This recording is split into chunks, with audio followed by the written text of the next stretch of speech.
Hello everyone, once again. In this video we are continuing with grade 12 physical sciences paper 2 for national senior certificate DBE exams from the November 2021 session. This is question 4. Questions 1 through 3 have been covered in previous videos, so if you want to see those, do check out the other videos. In this video we will focus on question 4. Okay, so let's get straight into it.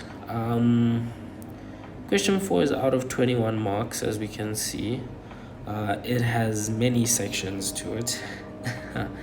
It looks like it's well over 10 different questions under question 4. And it looks like it's organic reactions. Yeah, they've given us a bit of a reaction scheme here, following different reactions, making different compounds. Okay, so this just shows you that in your exam preparation you really need to make sure you know all your organic reactions, or your hydrolysis reactions, substitution reactions, the different ways that you can make different compounds. There's a great emphasis on this. I mean, this paper is out of 150 marks, and 21 marks have just gone to a question on organic chemistry. So yeah, there is a strong emphasis on this stuff. As mentioned before, you have 3 hours, and the question paper is out of 150 marks. So it's roughly a minute a mark is what you want to spend to leave yourself some time at the end to revise your work. So a question like this out of 21 marks, maybe you'd budget maybe 25 minutes to work through this. Might take a bit longer if you don't really remember everything, but yeah. Okay, so with that preamble out of the way, let's get into these questions. Okay. Compound P is used as a starting reactant in each of the 2 reactions as shown in the flow diagram below. Okay, so compound P looks like a haloalkane. Haloalkane. You can tell it's a haloalkane because if you're not familiar, you must remember our homologous series for alkanes is something like this. So for 5, what have I done?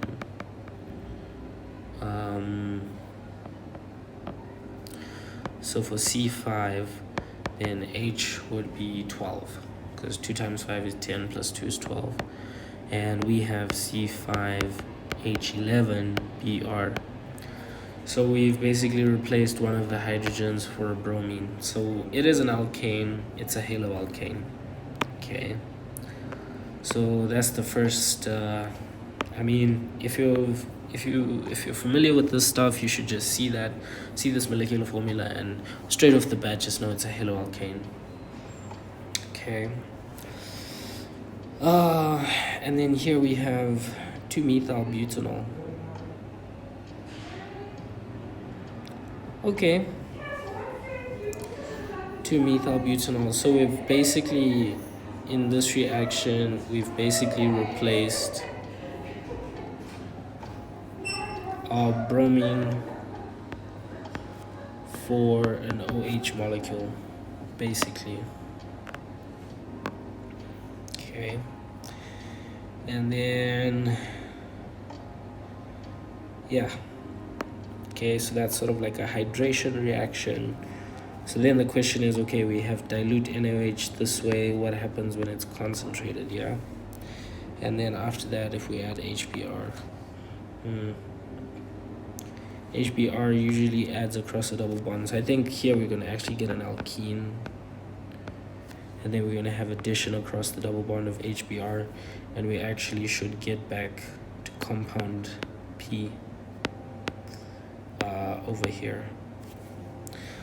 Okay, so like for me personally, I find it useful just to get in the mood of some organic chemistry by like playing around with the reaction mechanism, the flow chart they've shown us here, reaction flow diagram, sorry, and just getting a feel for what's coming. Um, of course, in the exam, I mean, you might not have time to do this. It is probably more useful like when you're doing your exam practice and you're revising your work. But in the actual exam, I mean, don't even spend time looking at the reaction mechanism, just dive straight into the questions. Okay. Name the type of reaction represented by 1. Okay, well, we already said, I mean, it's hydrolysis here. We're replacing the bromine atom with an OH group. It's hydrolysis. Yeah. You either know it or you don't.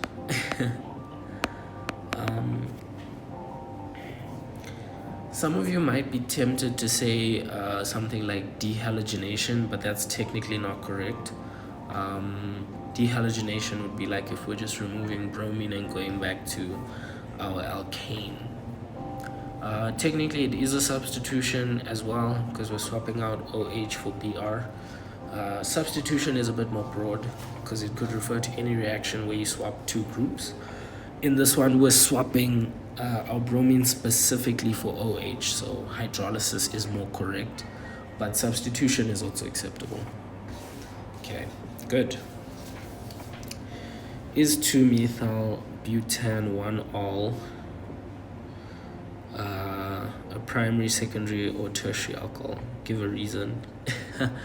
I mean, they kind of tell you in the name exactly where the OH group is, and depending on where the OH group is tells us if it is primary, secondary, or tertiary. And it's 1-ol, it's at the end, so it's primary.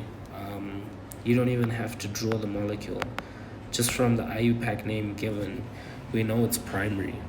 Okay, give a reason for the answer. Okay, well, this is, I mean, pretty straightforward. You could just say the hydroxyl group is bonded to a primary carbon or terminal carbon or the first carbon. Yeah, any of those answers would work. Okay, so hydroxyl to primary carbon. Yeah. Okay, write down the structural formula of compound P. Okay, so they want us to draw it. So anyways, what they've given us here is a clue to what compound P looks like. Okay, so we know we have a methyl group here,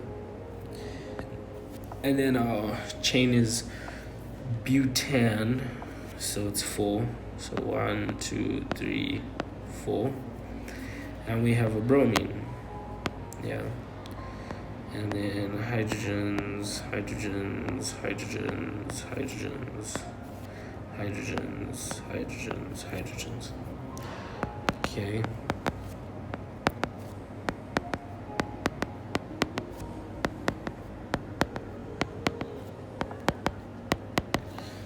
And we can count. So we have our 5 carbons, and we have 1, 2, 3, 4, 5, 6, 7, 8, 9, 10, 11 hydrogens and 1 Br. Okay, so this is what it looks like. You might choose to draw it differently. I think technically they probably want you to actually draw the carbons. Yeah, I mean, sometimes drawing structures can waste you a lot of time. But it's for 3 marks, so you can spend the time doing this for sure. To make sure you get the 3 marks. If you draw it like this, you might not get full marks. Best to draw it like this,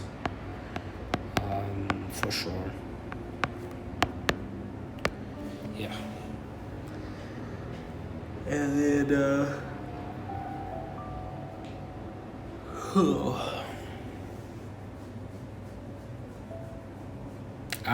Wait, I've made a mistake. When you naming a compound, you always name it with respect to the branching. Okay, branching takes priority. So because it's 2-methyl, right? So if this is the second carbon, that means the first carbon is this side. And we saw it becomes 1-ol, so we know bromine is on the first carbon. So bromine has to be this side, not this side. And this is the compound, and this will give us our 3 marks. Okay. Name the type of reaction represented by 2. Okay.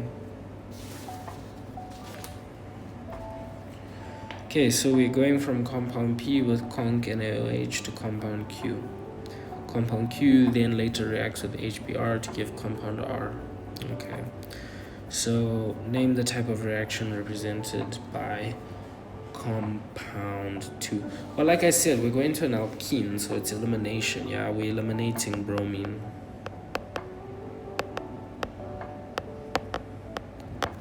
Okay.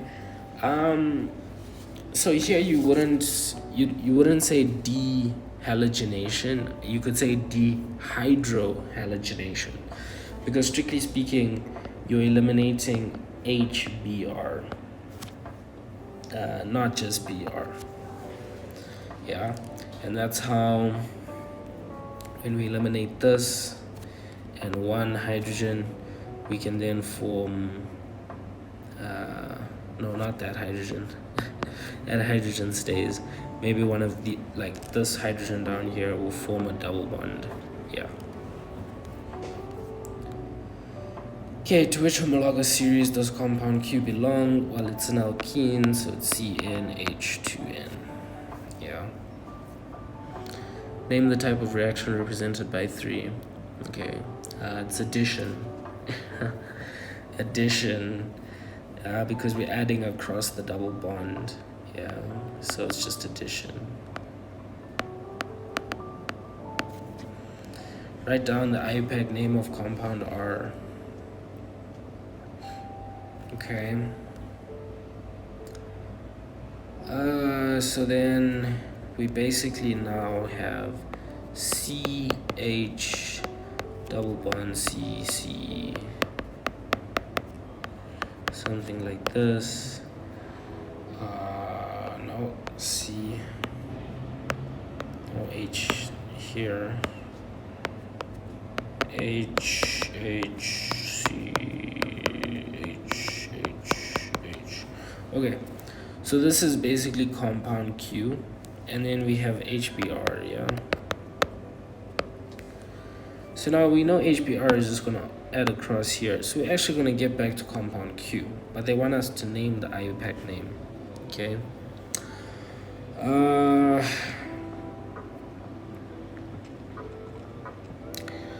Okay, now this is a really tricky question, because before we had bromine on the first carbon, but now we're not going to have bromine on the first carbon. Bromine is going to prefer to go to this carbon, okay?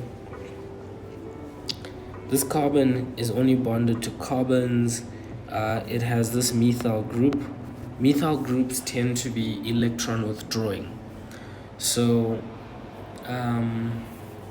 because it's electron withdrawing, it makes this carbon a lot more positive. Yeah, it has a partially positive charge, and in this HBr molecule, H is positive and Br is negative. Yeah, so Br is actually going to much prefer to bond over here. Okay, so this is actually a bit of a tricky question, because before you might just think, oh, we're gonna go back to compound P, but no, it's a different compound. Like, you will get compound P as well as the minor product, but in our reaction scheme, they want the major product, okay? Compound P would be the minor product. So Br most of the time prefer to bond here. So it would be on the same carbon as the methyl group. So we wouldn't have something like 1-bromo, 2-methyl butane. instead we would have 2-bromo 2-methylbutane. Yeah, because now bromine is on the second carbon. So this is actually quite a tricky question because it's easy to make that mistake. Yeah, so here it's 2-bromo 2-methyl butane. Of course, you write it as one word, and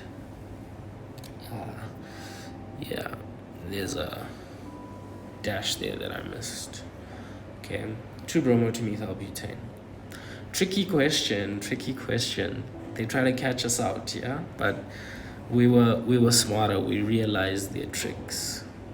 Okay. Carrying on. Okay.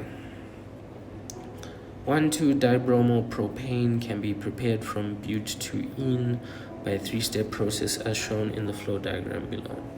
Okay. Okay. Using condensed structural formula, write down a balanced equation for step 1. Indicate the reaction conditions on the arrow. Okay. Condensed structural formula. Okay, so we have butene. Butene is just C4H8. Yeah.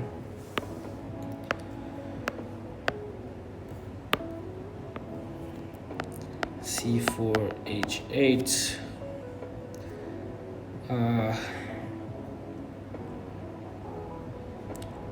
Wow, this is a really tricky question because you need to figure out what step 2 is and step 3, and then you can figure out what compound A and B are, and then write a formula for step 1. So yeah, I think you really need to apply yourself here.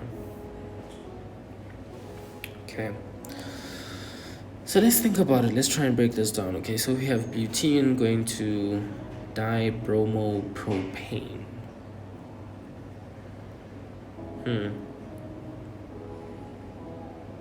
Let's draw butene. Yeah, might help us if we draw it.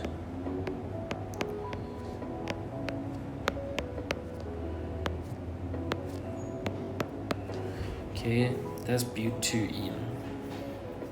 And then we end up with something that looks like 1,2-dibromopropane. Okay. So dibromo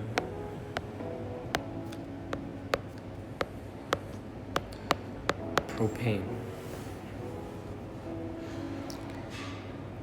So what's happened here? Okay. So what's the difference between these two molecules? Well, first of all, we can see that this is just gone. Yeah, we've cleaved off this carbon. It's gone. Or, okay, technically we've cleaved this carbon. And then across this double bond, we've basically added bromine gas. Yeah, so bromine added across the double bond. So what I can say is like definitely tricky. So what reaction can remove an entire carbon? The addition across the double bond is very straightforward. But what reaction can remove a whole carbon? Tricky. Okay.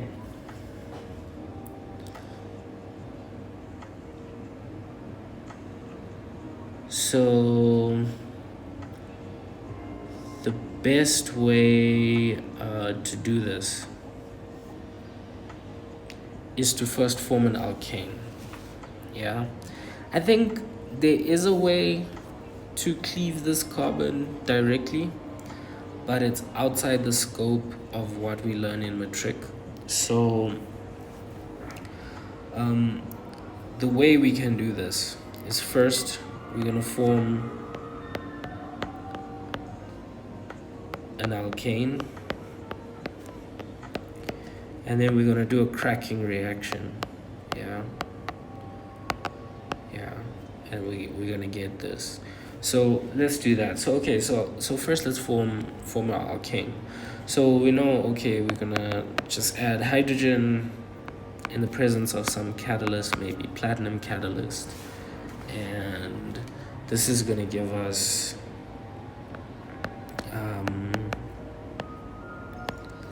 our alkane. The condensed structural formula they want, okay, so they want us to write it like this: CH3, CH, CH, CH3 plus H2, platinum. I mean, you can also say palladium, you can say nickel, all those are acceptable catalysts. And then we're gonna end up with CH3, CH2, CH2, CH3. Okay, so that's step one. This is step one. Okay, 4 marks. Yeah, really tricky. For you to see this, you kind of have to like know what you're gonna do for step 2 and step 3. I think, yeah, this way is much more within the scope of metric. There are other fancier reactions where you can just remove this carbon, but the best way is to first make an alkane and then to crack it, to just do a cracking reaction. Okay, write down the type of reaction in step 2. Okay, yeah, so we're gonna do cracking. I've already mentioned that. You see, okay, yeah, cracking. Write down the IUPAC name of compound B. Okay. So, yeah, after cracking, we're going to basically, well, before we get this is our final product. We're basically gonna crack our alkane, and we're gonna like, one of the products would be propene with a double bond. Yeah, and that's the whole point of cracking, is to get rid of one of the carbons and to also introduce a double bond. So we would definitely have propene. Yeah, you don't have to say where the double bond is, like 1 propene, because it's always in the same place. So you can just say propene. And then, all right, using condensed structural formula, write down the balanced equation for step 3. Okay. That's a really difficult question. You really gotta know your stuff in order to get this one. But anyways, luckily we're making some progress, so that's good. Once you see that you first have to do cracking, I think the rest of the question becomes easier. You just have to think, out of all the equations, you know, how can you like get from the starting product to the end. Yeah, I think that's the hardest part, is just trying to see which, of all the equations, you know, which one is appropriate. Of all the types of organic reactions, which one is actually appropriate for what you're trying to do. Okay, so let's write it down. So we start off with our propene, yeah.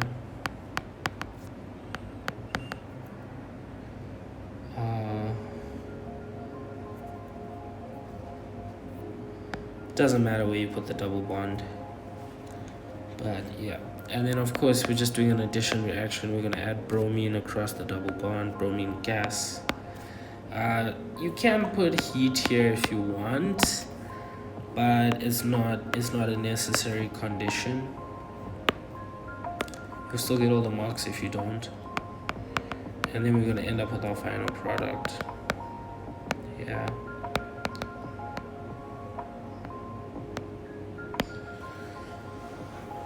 And yeah, we're done.